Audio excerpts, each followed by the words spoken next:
മുണ്ടക്കൈ ചൂരൽമല പുനരധിവാസ പദ്ധതിയുടെ ഭാഗമായി മുസ്ലിം ലീഗ് 105 വീടുകളാണ് നിർമ്മിക്കുന്നത്. മുട്ടിൽ തൃക്കേപ്പറ്റ റോഡിൽ വെള്ളിത്തോടാണ് 10 ഏക്കറിൽ വീടുകൾ നിർമ്മിക്കുന്നത്. നിർമ്മാണത്തിന്റെ ഭാഗമായി ഓഫീസ് തുറന്നു. സുർജിത്ത് അയ്യപ്പത്ത് അവിടെ നിന്ന് തയ്യാറാക്കിയ റിപ്പോർട്ട് കാണാം. മുണ്ടക്കൈ ചൂരൽമല ദുരന്ത ബാധിതർക്ക് മുസ്ലിം ലീഗ് നിർമ്മിച്ച് നൽകുന്നത് 105 വീടുകളാണ്. 10 ഏക്കർ ഭൂമിയിലാണ് വീടുകൾ നിർമ്മിച്ച് നൽകുന്നത്. 100 വീടുകളാണ് പാർട്ടി ഏറ്റിരുന്നത്. ഇപ്പോൾ 105 വീടുകളായിട്ടുണ്ട്. ആ 105 വീടുകൾക്കുള്ള സ്ഥലം ഞങ്ങൾ ഏറ്റെടുത്ത് കഴിഞ്ഞു. അതാണിപ്പോൾ ഇവിടെ നികത്തിക്കൊണ്ടിരിക്കുന്നത്. അതിൻ്റെ തറക്കല്ലിടൽ ക്രമം ആദരണീയനായ സയ്യിദ് സാദിഖ് അലി ശിഹാബ് തങ്ങൾ 9-ാം തീയതി ഉച്ചയ്ക്ക് 3 മണിക്ക് ഈ പ്ലോട്ടിൽ വെച്ച് നിർവഹിക്കുകയാണ്. 8 മാസം കൊണ്ട് പണി പൂർത്തിയാക്കി കൈമാറ്റം ചെയ്യണം എന്നാണ് പാർട്ടിയുടെ തീരുമാനം. സ്ഥലം കിട്ടാൻ വേണ്ടി ഗവൺമെൻറ്റിനെ വെയിറ്റ് ചെയ്തുകൊണ്ടാണ് താമസമുണ്ടായത്. ഞങ്ങളെ സംബന്ധിച്ചിടത്തോളം ഒരു ദിവസം പോലും താമസിപ്പിക്കേണ്ട ആവശ്യമില്ല.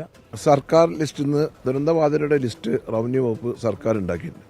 ആ ലിസ്റ്റിൽ നിന്നാണ് നമ്മൾ എടുക്കുന്നത്. സർക്കാരിൽ വീട് എടുക്കുന്ന ആളുകൾക്ക് നമ്മളിവിടെ വീട് കൊടുക്കില്ല. സർക്കാരിൽ വീട് വേണ്ടാത്ത ആളുകളുണ്ടെങ്കിൽ അതിൽ ദുരന്തബാധിതരാണെങ്കിൽ അർഹരായ ആൾക്കാരെ സ്ക്രൂട്ടിനി ചെയ്തിട്ട് അവരാണ് നമ്മൾ സെലക്ഷൻ നടത്തുന്നത്. എത്രയും പെട്ടെന്ന് പൂർത്തിയാക്കുക എന്നുള്ളതാണ് ഞങ്ങളുടെ ലക്ഷ്യം. മാത്രമല്ല ഈ സ്ഥലത്തിൻ്റെ ഒരു പ്രത്യേകത, റോഡിനോട് ചേർന്ന് ഒരു വീട് കിട്ടുന്ന ഒരാളെ സംബന്ധിച്ചിടത്തോളം സെൻറ്റിന് ഒരു 2 ലക്ഷം രൂപ വില മതിക്കുന്ന ഭൂമിയാണ് 8 സെൻറ്റ് അവർക്ക് കൊടുക്കുന്നത്.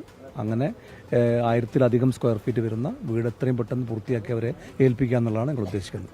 എന്തായാലും കണ്ണായ സ്ഥലത്ത് തന്നെയാണ് ഇങ്ങനെ ഒരു വീടുകളുടെ നിർമ്മാണം നടക്കുന്നത് എന്നുള്ള പ്രത്യേകതയുണ്ട്. മുസ്ലിം ലീഗിൻ്റെ ജില്ലാ നേതാക്കളടക്കമുള്ളവർ ഇവിടെ എത്തിയത് നമുക്ക് കാണാൻ കഴിയുന്നു. ഈ പ്രധാനപ്പെട്ട ഒരു സ്ഥലം തന്നെയാണ്. കാരണം മുട്ടിൽ നിന്ന് തൃക്കേപ്പറ്റയിലേക്ക് പോകുന്ന പ്രധാനപ്പെട്ട പാതയുടെ ഓരത്ത് തന്നെയാണ് ഇങ്ങനെ വീടുകളുടെ നിർമ്മാണവുമായി ബന്ധപ്പെട്ട കാര്യങ്ങളിലേക്ക് മുസ്ലിം ലീഗ് വേഗത്തിൽ തന്നെ കടന്നിരിക്കുന്നത്. മനു ദാമോദരനൊപ്പം സുർജിത്ത് അയ്യപ്പത്ത്, 24 വയനാട്.